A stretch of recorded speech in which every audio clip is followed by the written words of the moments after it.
करता सेवेच्या भावनेतूनच लोकांची कामं आपण केली पाहिजेत, या विचारानं आम्ही काम करतो. राजाभाऊ खरे हे खऱ्या अर्थानं समाजसेवक आहेत. आमदार होणार आहे का नाही त्यांना माहित नव्हतं, तिकीट मिळणार आहे का ते माहित नव्हतं, कुठल्या पक्षाकडून लढणार आहे ते माहित नव्हतं, अरे मोहोळची जागा तुतारीकडे जाते का मशालीकडे जाते हे सुद्धा माहित नव्हतं. 2 वर्ष या मोहोळ तालुक्यामध्ये ज्यावेळेला दुष्काळ पडला होता त्यावेळेला 70 टँकर या मोहोळ तालुक्यामध्ये लोकांना पिण्याचं पाणी देण्याच्या करता राजू खरे यांच्या पदरच्या पैशामधून जात होते. अनेकांना रस्ते करून दिले, अनेक मंदिरांना त्या ठिकाणी निधी दिला, गोरगरीब घरामध्ये कुणी आजारी पडलं तर त्याला पैसे दिले.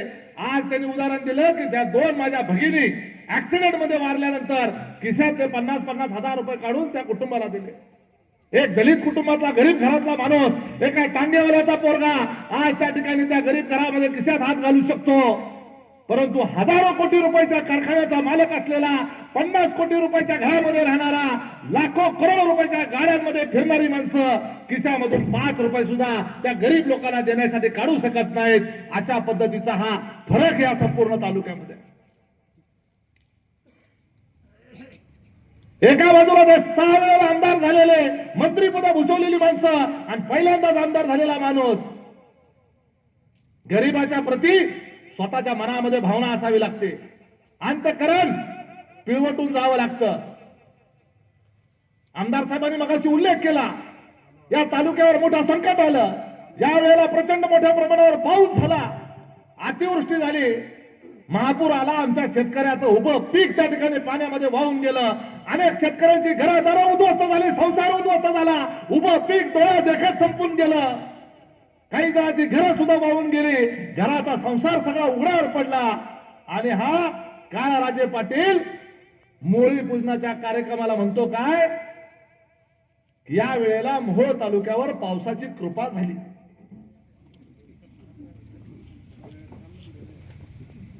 ह्याची अक्कलच नेमकी कुठं चालते तेच काय कळत नाही.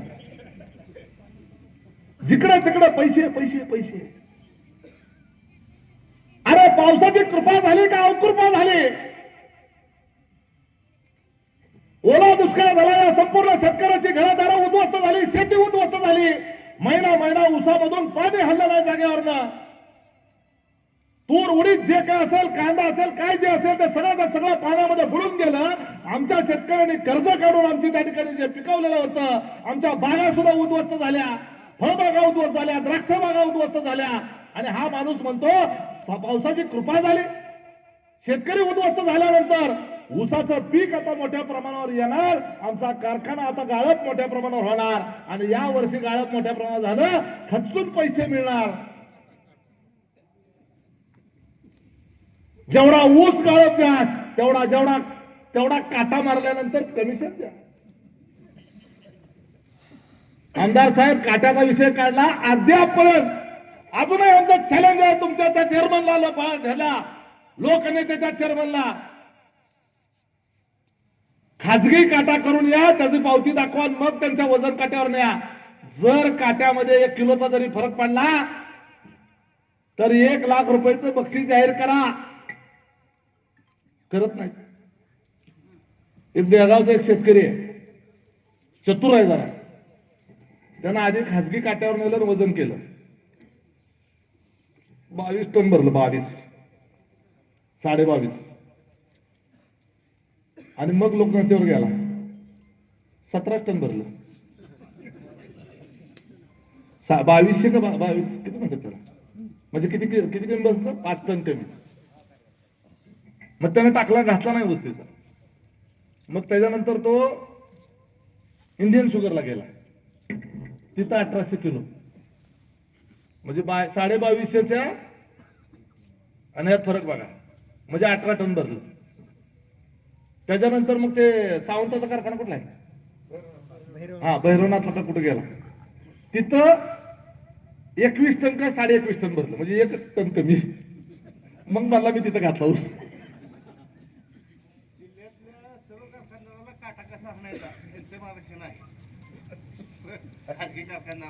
मला सांगावं फक्त, ही काटा एखाद्या ठिकाणी काटा बसवायला किती पैसे लागतात.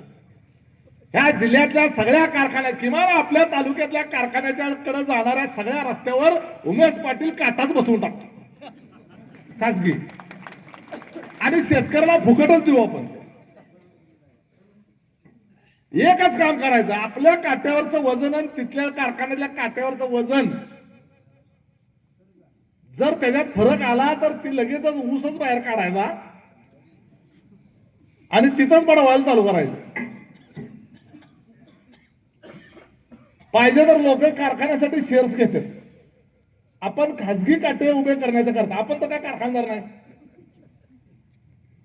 शेतकऱ्याला आता साधारण 5-5 हजार रुपये जर वर्गणी काढली म्हणजे ऊस घालणाऱ्या शेतकऱ्याकडनं सगळ्या रस्त्यावर काटा करू शकतो आपण. कुणीतरी शेतकऱ्यांनी जागा द्यायची रोडला, कारखान्याकडे जाणाऱ्या प्रत्येक रस्त्यावर खाजगी काटा ते वजन करायचं मगच पुढे जायचं. बघा तुम्ही सांगतो इतकं काटा मारते ती कारखानदार. म्हणजे शेतकऱ्याने एवढं कष्टानं पिकवायचा ऊस आणि काट मारल्यामुळे त्या शेतकऱ्याला जी खरं नफा त्याला मिळायचा आहे तेच हे हाणतात. आणि रिकव्हरी, ह्यांची रिकव्हरी 7.5-8 ह्याच्यावर रिकव्हरी कशी जात नाही. आपला तर ड्रायलँड भाग आहे. कोल्हापूरमध्ये 13, 13.5, 12.5 रिकव्हरी. रिकव्हरी कमी दाखवली म्हणजे काय दाखवायचं, तुमच्या ऊस गाळल्यानंतर त्या मागची साखर म्हणजे 1000 लिटर रसापासून साखर किती तयार होणार त्याचं पर्सेंटेज आहे. हा 70 किलो हाणते ती, म्हणजे 3चा फरक केला तर 30 किलो.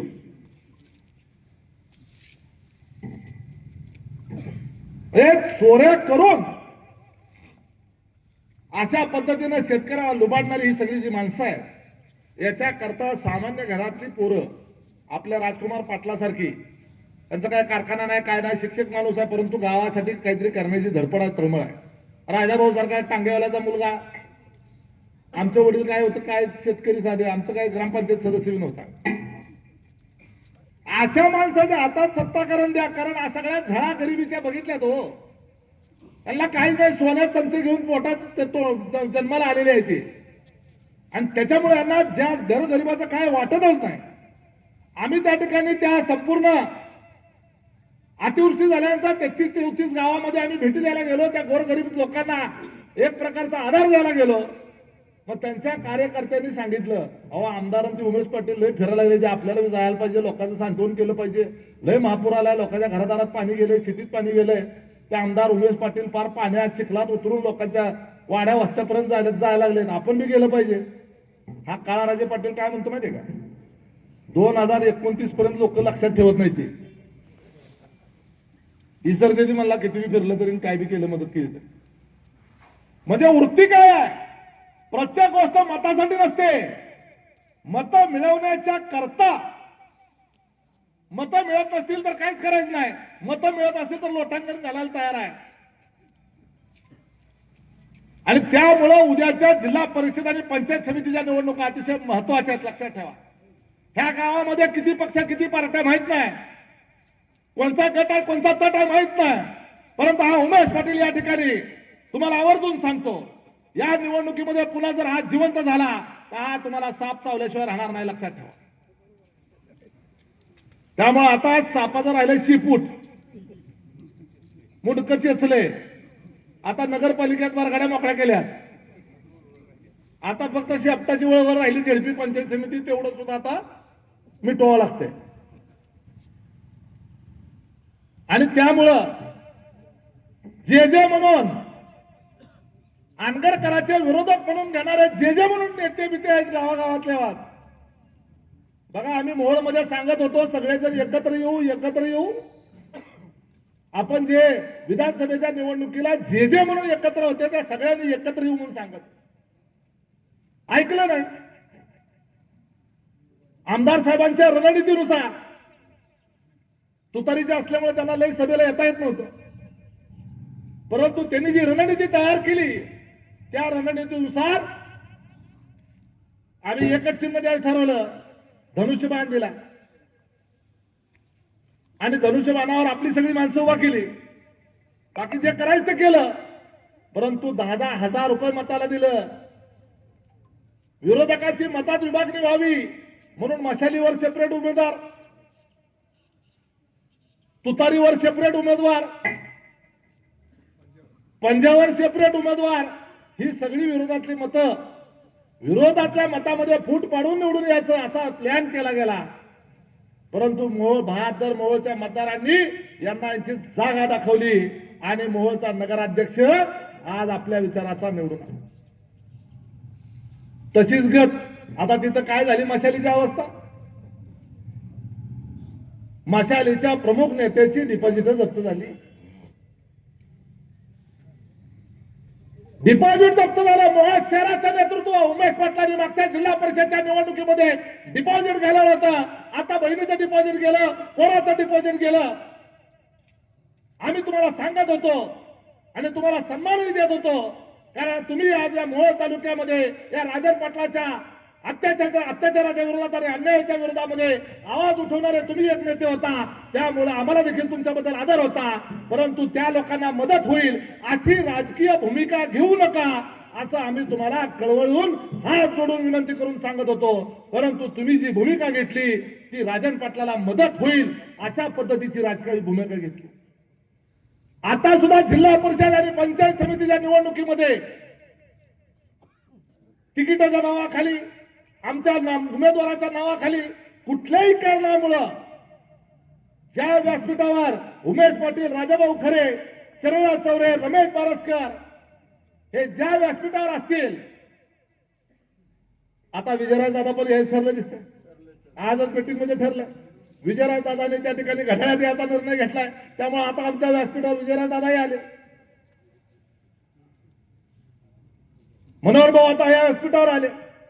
त्यामुळे हे व्यासपीठ सोडून बाकीची वेगळी भूमिका घेणारी लोक अनगरकरांनी पाठवलेले एजंट आहेत एवढं लक्षात ठेवायचं. त्यामुळे ज्या व्यासपीठावर आम्ही सांगतोय तीच खरी राजन पाटलांच्या आणि अनगरकरांच्या विरोधातली भूमिका. या तालुक्याला आपल्याला त्या ठिकाणी या जिल्हा परिषद पंचायत समिती निवडणुकीमध्ये आपल्याला एक शेवटचा घाव घालायचा. त्यामुळे झेडपी पंचायत समिती लक्षात ठेवा, हे 50 लाख रुपये फक्त झाकी आहे. खरा विकास तर अभी बाकी है.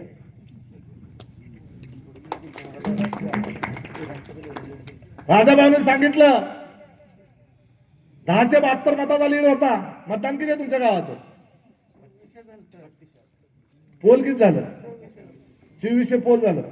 बरोबर आहे. हे 1072 मधलं वरचं फक्त 72च विरोधकाला ठेवा, बाकीचं सगळं आपल्याला आलं पाहिजे. होई सपाट. माझ्या गावातनं बघा, नरखेड गावातून 2500 मतदान झालं. त्यातलं 252 मतदान फक्त विरोधकाला गेलेलं आहे. बाकी सगळं राजाभाऊ खरे. आणि नरखेड जिल्हा परिषद गटातून 8664 मताचं लीड राजाभाऊ खरेंना. मी स्वतः 7500 निवडून आलतो. माझ्यापेक्षा आगाव 1000 मतं राजाभाऊला त्या ठिकाणी विधानसभेला मिळवून दिली. आणि असा सुरक्षित मतदारसंघ सोडून मी दुसऱ्या मतदारसंघात चाललोय का तर ह्यांना चॅलेंज दिले म्हणून. खरं तर मला राजकारणात बाहेर काढायची संधी आहे.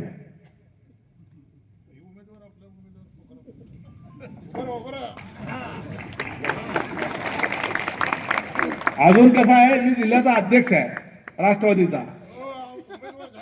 आता आमदारांनी जाहीर केला तर जिल्हाध्यक्ष म्हणून मी पण जाहीर करून टाकतो. चालणार आहे का तुम्हाला? चालतंय ना? सगळ्या लोकांचं समर्थन आहे. आम्ही पण फीडबॅक घेतलेला आहे. अतिशय चांगला उमेदवार त्या ठिकाणी आहे. पोखरापूर मध्ये त्यांच्याकडे फक्त 1-2 गावात त्यांची मतं येते. गलंदवाडी, पासलेवाडी आणि बिटले पण काय सगळं नाही. आणि गपचूप त्या ठिकाणी व्यवस्थित जर झालं, दमबाजी वगैरे काय नाही झाली, तर तिथून सुद्धा आपल्याला मतदान मिळणार आहे. पण त्यांची दादागिरी असते. उज्ज्वला थिटे सारख्या महिलेला अर्जच भरायला द्यायचं नाही, बिनविरोध करायची. आता कळलं सगळ्या महाराष्ट्राला, देशाला कळलं. सगळ्या इंग्लंड अमेरिकेपर्यंत गेलं.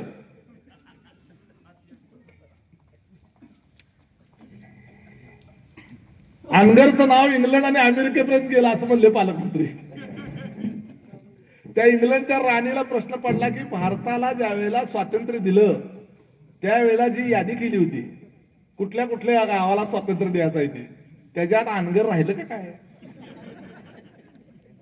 कारण सगळ्याच गावामध्ये निवडणुका होत्या तर इथंच होत नाही म्हणजे राहिलंही होते. 70 वर्ष बिनविरोधाची परंपरा, अरे कशाची घंट्याची परंपरा, दादागिरी करून तुम्ही त्या ठिकाणी बिनविरोध करताय. आणि आज सगळ्या जगाला कळलं. बाकी ना तर आता नुसतं काय म्हणतात त्याला, मुख्यमंत्र्याला तीर बुडवून सांगत गेला असता बघा नगरपंचायत बिनविरोध केली, मुख्यमंत्री दिले झापड देतो एक तुला, कसली बिनविरोध केली, सगळ्या आबरून घालवली पक्षाची. बस तिकडे म्हणले असते जाऊन पालकमंत्र्याला म्हणले असतील मुख्यमंत्री कशाला इथे उठं घेतलंय पक्षात यायला आल्यावर चांगलं नाव आहे सोडून फार पक्षाची आबरू घालवली सगळी. एका बाईच्या नादाला एवढं असतं कुठे त्रास द्यायचा, विधवा बाई आणि तिला एक मुलगा, काय 2 मतं पडली असती विरोधात, काय बोंबल असतं का, आली असती ना तुमची त्या ठिकाणी नगरपंचायत. एवढं त्या ठिकाणी त्या बाईला मारण्याच्या करता त्या महिलेला भगिनीला आपल्या तिला तिथं अर्ज भरू नये म्हणून रस्त्याच्या दुतर्फा सगळे गुंड लोक हातात काट्या लाट्या तलवारी घेऊन, अरे काय करणार आहे ती महिला. अशा पद्धतीची दादागिरी तुम्ही करता. एका गरीब महिलेला तिच्या आयुष्यात उद्ध्वस्त केलं. 30 एकर बागायत जमीन असताना तिला त्या ठिकाणी विस्थापित केलं, गावातून बाहेर काढलं, तिचं शेत जाळून टाकलं, तिचं घर त्या ठिकाणी लुटून नेलं.